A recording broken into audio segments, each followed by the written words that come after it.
Hi everyone, ಎಲ್ಲರಿಗೂ ನಮಸ್ಕಾರ. Welcome to ಐರಶ್ರೀಯ ವ್ಲಾಗ್ಸ್ ಯೂಟ್ಯೂಬ್ ಚಾನಲ್. ಇಂದು ನವರಾತ್ರಿಯ ಮೊದಲನೆಯ ದಿನ. ಬೆಳಗ್ಗೆ ಎದ್ದು ಕಸನೆಲ್ಲ ಗುಡಿಸ್ಕೊಂಡು ಮನೆಯೆಲ್ಲ ಒರೆಸ್ತಾ ಇದ್ದೀನಿ. ನಂತರ ಫ್ರೆಶ್ ಅಪ್ ಆಗಿ ಬಾಗಿಲು ತೊಳ್ಕೊಂಡು ಪೂಜೆ ಮಾಡಿ ರಂಗೋಲಿ ಹಾಕ್ತಾ ಇದ್ದೆ. ನಂತರ ದೇವರ ಪೂಜೆನೂ ಮಾಡಿ ಮುಗಿಸ್ಕೊಂಡೆ.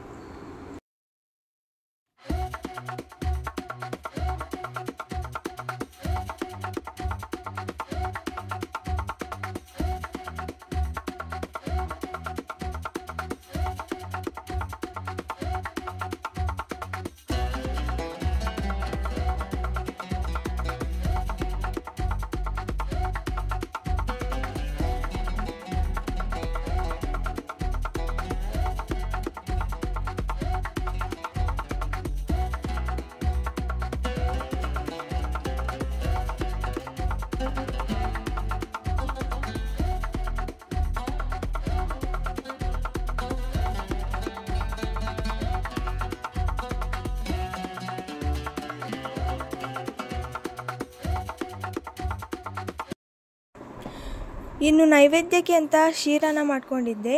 ಚಿರೋಟಿ ರವೆಯನ್ನು ಫಸ್ಟ್ ಒಂದು ಪ್ಯಾನ್ಗೆ ಹಾಕಿ ಮತ್ತು 1 ಟೇಬಲ್ ಸ್ಪೂನ್ ತುಪ್ಪ ಹಾಕಿ ಫ್ರೈ ಮಾಡ್ಕೋಬೇಕು.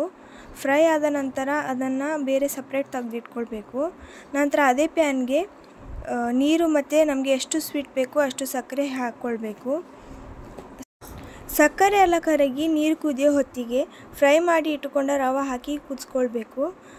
ನಂತರ ಸ್ವಲ್ಪ ಹಾಲು ಹಾಕಿ ಈ ಥರ ಬರೋ ತನಕ ಕುದಿಸ್ಕೊಂಡ್ರೆ ಆಯಿತು. ಲಾಸ್ಟಿಗೆ ತುಪ್ಪದಲ್ಲಿ ಹುರಿದಿಟ್ಕೊಂಡ ಡ್ರೈ ಫ್ರೂಟ್ಸ್ನ ಹಾಕ್ಕೊಂಡ್ರೆ ಆಗೋಯ್ತು. ನಾನು ಇದಕ್ಕೆ ಕಲರ್ ಏನು ಹಾಕ್ಕೊಂಡಿರಲಿಲ್ಲ, ಅದು ಆಪ್ಷನಲ್. ಇನ್ನು ನವರಾತ್ರಿಗೆ ನವದುರ್ಗೆಯ 9 ಅವತಾರಗಳನ್ನು ಐರಾಗೆ ಹಾಕಬೇಕು ಅಂದ್ಕೊಂಡಿದ್ದೀನಿ. ಹಾಗಾಗಿ ಇವತ್ತು ನವರಾತ್ರಿಯ ಮೊದಲನೆಯ ದಿನ. ಇವತ್ತಿನ ಬಣ್ಣ ಹಳದಿ. ಹಾಗಾಗಿ ಇವತ್ತು ಶೈಲಪುತ್ರಿ ದೇವಿಯ ರೂಪವನ್ನು ಹಾಕ್ತಾ ಇದ್ದೀನಿ. ನವರಾತ್ರಿಯ ಪ್ರಥಮ ದಿನ ದೇವಿಯ ಸ್ವರೂಪವಾದ ಶೈಲಪುತ್ರಿಯ ಪೂಜೆ ಮಾಡಲಾಗುತ್ತದೆ. ಶೈಲಪುತ್ರಿಯು ಅತ್ಯಂತ ಸುಂದರ ರೂಪ. ಪಾರ್ವತಿ ದೇವಿಯ ಪ್ರತಿರೂಪವಾದ ಶೈಲಪುತ್ರಿಯು ವೃಷಭ ವಾಹನೆ, ಬಲಗೈಯಲ್ಲಿ ತ್ರಿಶೂಲ ಹಾಗೂ ಎಡಗೈಯಲ್ಲಿ ಕಮಲವನ್ನು ಹಿಡಿದಿರುತ್ತಾಳೆ. ಪರ್ವತರಾಜ ಹಿಮವಂತನ ಮಗಳು ಶೈಲಪುತ್ರಿ. ಶೈಲಪುತ್ರಿಯನ್ನು ಸತಿದೇವಿಯ ಪುನರ್ಜನ್ಮವೆಂದು ಕರೆಯಲಾಗುತ್ತದೆ. ತನ್ನ ಪತಿ ಶಿವನನ್ನು ತಂದೆ ಅವಮಾನಿಸಿದ ಕಾರಣಕ್ಕಾಗಿ ಸತಿದೇವಿಯು ತನ್ನ ತಂದೆ ಯಜ್ಞ ಮಾಡುತ್ತಿದ್ದ ವೇಳೆ ಅಗ್ನಿಕುಂಡಕ್ಕೆ ಜಿಗಿದು ಪ್ರಾಣಗೈದಿದ್ದಳು.